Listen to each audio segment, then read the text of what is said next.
월간 뉴이저 시간입니다. 이번 달 주제는 결혼이죠. 최근 결혼을 꼭 해야 한다는 인식이 줄면서 혼인율도 감소하고 있는데요. 결혼도 연애도 쉽지 않은 청년들의 이야기 먼저 보시겠습니다. 나는 새로운 사람한테 마음이 간다. 너무 좋다. 나 행복해. 엑스 진짜 생각 안 하고 있어.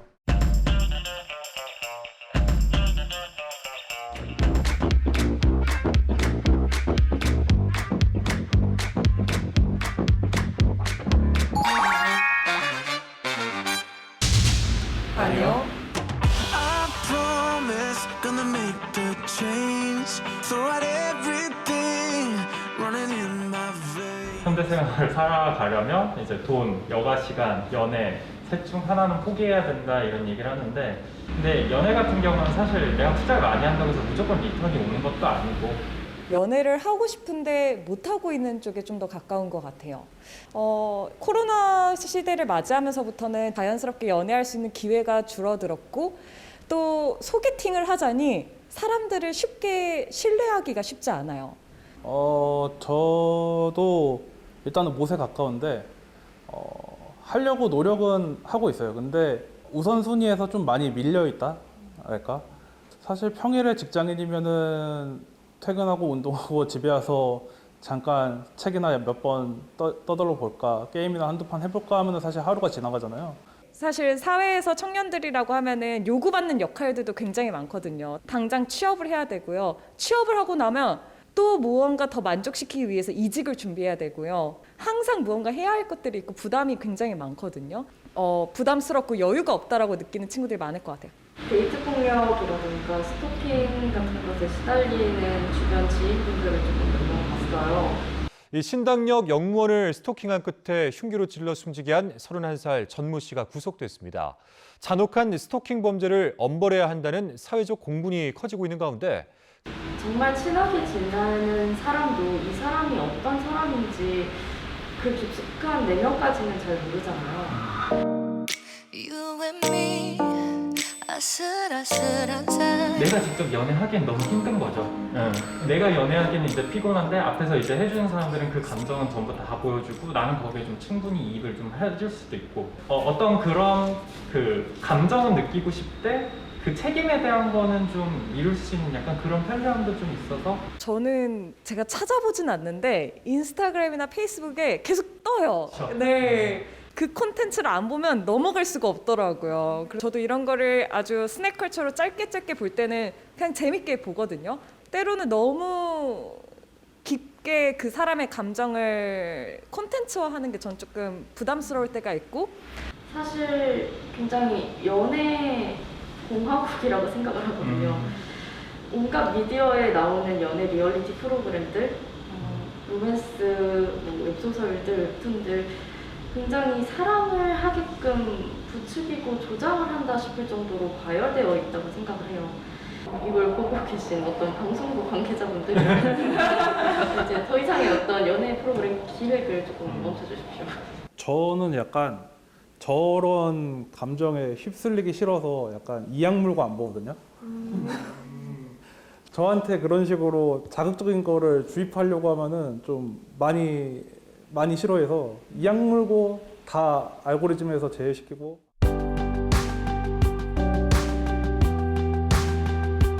당신은 잘못되지 않았습니다. 당신은 당신 그 자체로 너무 괜찮은 사람이니까 옆에서 누가 뭐라고 한다고 조급해하지 마세요. 그대로도 충분히 나를 더 좋아해주고 사랑해줄 수 있는 스스로가 되셨으면 좋겠고, 저도 그럴 수 있도록 노력해야 될 것 같습니다. 연애를 하지 않는다고 해서 당신이 사랑을 모르는 사람은 아니라고 생각합니다. 그 누구보다도 자기 자신을 많이 사랑해 주셨으면 좋겠어요. 나이를 먹을수록 점점 같이 놀 친구들이 없어진다고 하잖아요.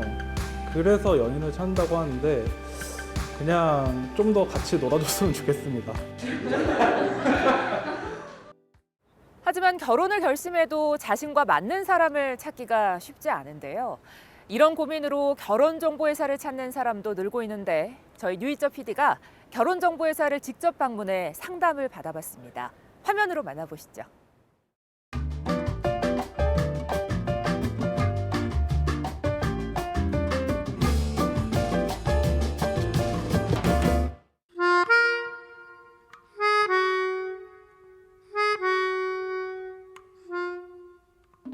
결혼 정년기에 접어든 저에게 결혼은 남의 일이 아닙니다.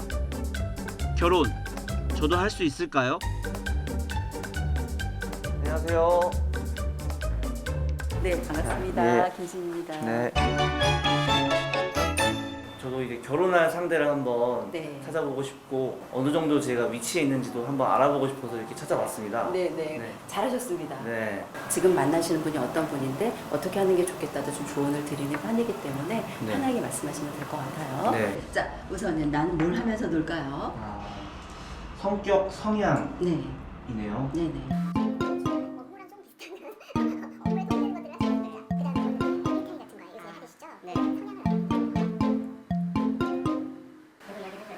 우리 지금 형제가 어떻게 되세요? 근데는요, 연봉은 어느 정도 되세요? 요 형님 장가 가셨어요? 미혼입니다. 아, 키가 어떻게 되시죠? 반올림 아니요, 안 하면 됩니다. 안 되나요? 네, 정확하게 써주시오. 우리가 여기 보면은 재산적인 부분을 기록을 하는 게 있어요. 연령대, 학력, 네, 뭐 직업군 이런 거 써주셔서 집안 환경을 좀 어느 정도 맞춰드리려고 하는 거예요.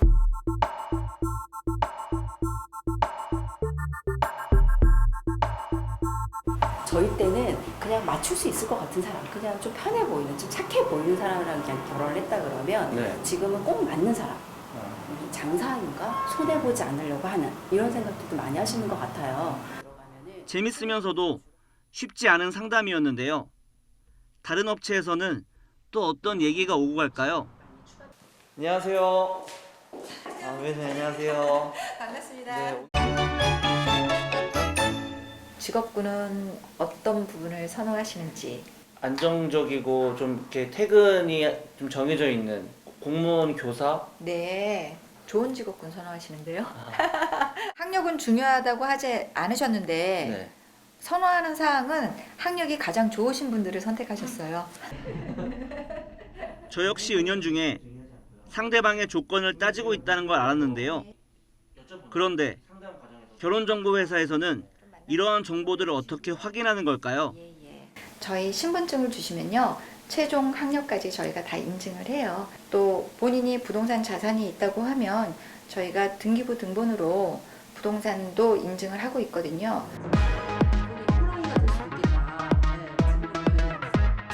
성향 자체가 주관이 좀 뚜렷한 편이고 호불호가 약간 있기는 해요. 그리고 여성분이 자기 색깔이 좀 있는 분을 만나는 게 좋겠다. 네. 직장 생활하신 경력이 얼마 안 되시기 때문에 경제력은 좀 약하신 편이고 네. 성실하고 좀 유하신 분으로 보이는데 결과적으로는 되게 디테일하게 많이 따지시는 분이다.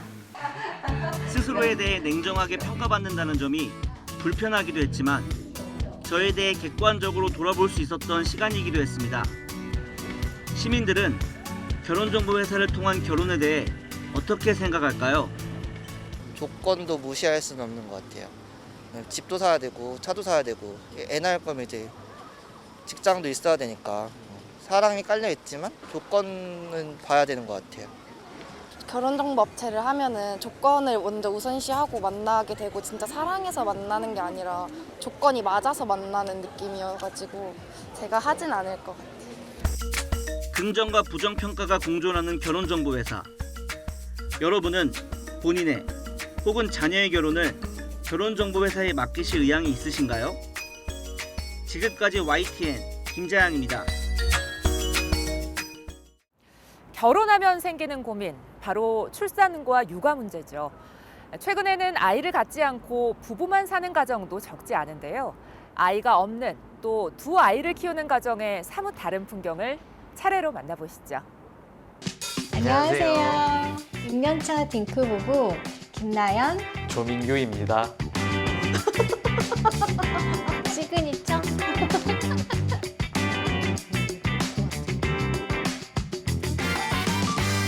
결혼 정년기라는 말을 우리나라에선 쓰잖아요. 이게 아이를 낳아서 뭔가 양육하고 딱 그럴 수 있는 그 나이대를 말하는 거더라고요. 사실 결혼 정년기도 없는 거고, 내가 그래서 이렇게 살다가 정말 같이 살고 싶은 그런 사람을 만나면은 언제든지 아무 때나 결혼을 할 수 있겠다라는 생각이 들었어요. 아이를 키우는 것에 대한 어떤 기준치가 너무 높고 나는 그만큼 잘할 자신은 없고 굳이 거기에 그렇게 내가 애써야 할 필요가 있을 것인가라는 생각을 해보게 되더라고요. 네. 한번 나봐야겠다. 와봐야겠다 진짜. 여기로 이렇게 내려가면 되겠네. 아 이렇게? 그러네. 여기 이렇게 꽂혔네. 계속 이렇게 얼굴을 보면서 이렇게 한번 계속 이렇게 대화를 해야 돼. 애 안 낳는 젊은 애들이 문제다. 이제 그런 얘기 하시는 분들이 종종 있어요. 뭐 대놓고 얘기하는 게 아닌데. 예전에 식당에 갔을 때 맞아. 만물의 영장인 인류가 네. 책무를 다하지 않는다면서 식당 아주머니가 막 뉴스를 보면서 막 화를 내더라고요. 막 인간으로 태어났으면 없으면 응당 아이를 낳아야죠. 낳고 대를 이어야 하는 것이 아니냐라고 말씀을 하시는데 수제비가 안 넘어가더라고요. 너무 잘못했나 이러면서. 지금 워낙에 이제 출산율이 낮으니까 참 나라를 생각하면은 저희가 참 애국자는 절대 아니구나. 나라가 필요로 하는 무언가를 우리는 못 해냈구나라는 생각이 조금은 들어요. 나의 에너지의 포커스가 상대한테 가는 거예요. 자식한테 가는 게 아니고요. 자식을 키우는 친구인데 그 친구가 저 결혼할 때 막 그러더라고. 너 애를 꼭 낳아야 된다. 자식이라도 바라보고 살아야 되지 않겠냐. 근데 만약에 부부 사이에 애정이 없는데 그래도 어쩔 수 없이 결혼 생활을 유지해야 하는 이유가 자식 때문이라면 과연 그게 행복한 것일까라는 의문이 저는 들더라고요. 그래서 오히려 자식한테 들어갈 애정을 배우자한테만 딱 쏟을 수 있다는 거. 저기 핸드폰에 좀 갖고 와봐. 타이머 돼야 돼. 이게 시그니처 푸드예요. 이게 지금 알리올리오? 너무 당연한 그런 필수 코스가 아니고 이제 하나의 선택을 했다는 거. 그리고 그 선택이 저는 되게 지금 만족스럽고 너무 좋다. 저도요. 네. 먹여보자. 상우 배고프대지? 상우는 저기 먹으면 되지. 아, 상우 야채 좀 먹여야 되는데.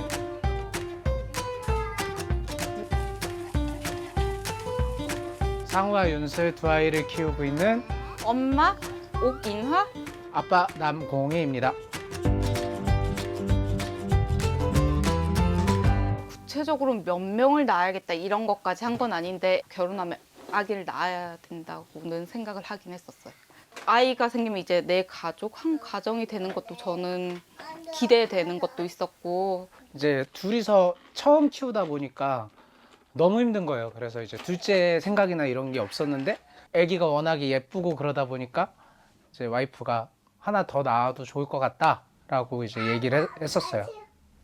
그래서 둘째를 낳게 됐죠. 슬, 아이고 좋아. 은슬이.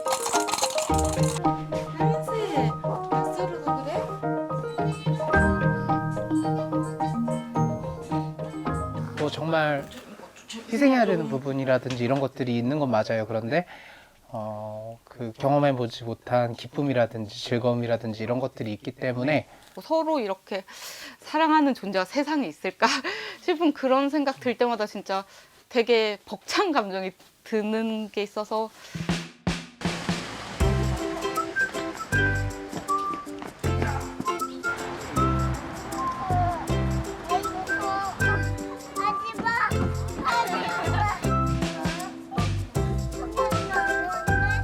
좀 일찍 퇴근하는 날은 상우 데리고 오는데 안아달라고 하고 나서 오면서 웬일인지 토닥토닥 해준다고 하더라고요. 모든 사람들이 애기인 시절이 있었을 거 아니에요. 그리고 모든 사람들도 이렇게 사랑받고 소중한 존재구나 이런 생각도 했던 것 같아요. 좀 생각의 범위도 넓어지고. 좋은 건 많은데 힘든 것 빼고는 다 좋은 것 같아요.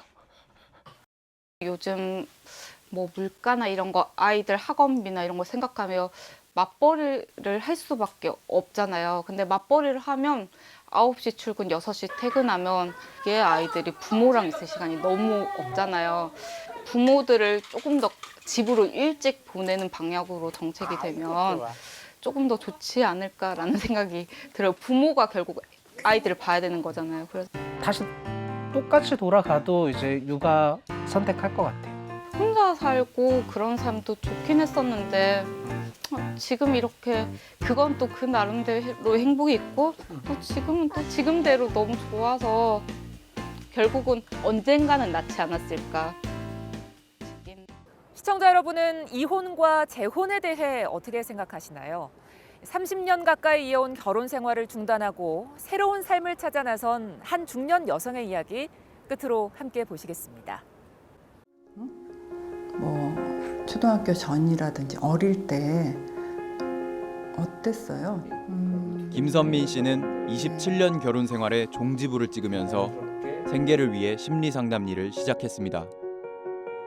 어느덧 7년의 세월이 흘렀고 이제는 제법 많은 고객이 찾는 상담사가 됐습니다. 50을 넘기고 이혼 결정. 어느 한쪽의 외도나 경제적인 어려움 때문도 아니었다는 게 선민 씨의 설명입니다. 느낌이 드는 사람을 만나는 게 진짜 쉽지 않아요. 결혼을 53일 만에 선보고 했었어요. 사실 너무 섣부르게 결혼을 했고 한 50 정도 되니까 삶을 정말 되돌아보면서 나도 그냥 좀 나로 살고 싶다. 앞으로 수십 년을 더 살아야 되는데 정말 용기를 내서 남편한테 얘기를 했어요. 이제 그만해도 되지 않을까?